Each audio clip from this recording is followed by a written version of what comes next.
When we use divs, it's often because we want to divide our page into different boxes, resize those boxes, and move them around. It takes a good eye for design to decide exactly how to lay out a page so it looks good, but right now, we're going to ignore the goal of making a page look good and just show you how to change stuff up.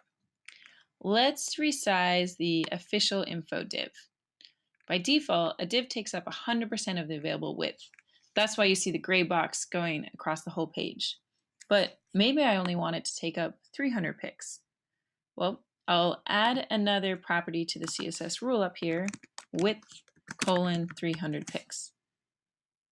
That worked, but let's do something more interesting. Let's use percentage width and say that the div will always take up 70% of the available width. Now, the text is constrained to that smaller box, and the div has gotten taller. If we really want to, we can also constrain the height of the box with the height property, height colon 180 pics.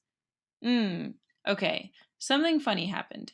The gray box resized to 180 pixels, but the text is overflowing outside of that gray box. Why did that happen? That is because of a property we call overflow. The default value for overflow is visible, which means that the element resizes, but the content flows outside of it, which looks a bit silly. What other options do we have for overflow? Well, we could try hidden.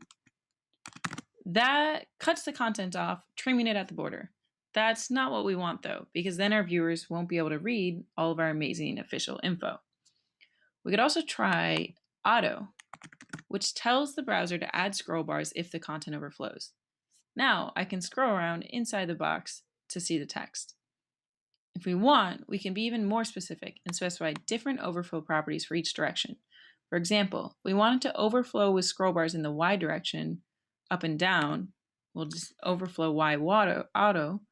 But then if we want to trim it in the X direction, we can say overflow X hidden. Okay.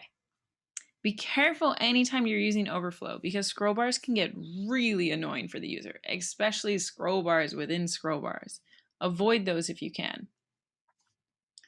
Now going back to width height, we can actually use width and height for all sorts of elements, like our images. Now that you know CSS, you can use the width height CSS properties instead of the width height attributes. Let's make this cat image a bit bigger by giving it an ID, cute cat, deleting the attribute, and going up to our style rule. And let's say cute cat and width 120 pics. Just like before with attributes, it's best to only specify the width or the height and let the browser figure out the best value for the other dimension. Otherwise, we'll have a squashed kitty. Well, okay, that sounds kind of awesome, so let's just try that for a second. The height, 40 pixels. Squash kitty, yay! Okay. I got that urge out. I'll be a responsible web developer and delete it now. The more knowledge you have, the more responsibility you need to take on. Just because you can add scroll bars to everything and squash all the kitties, it doesn't mean that you should.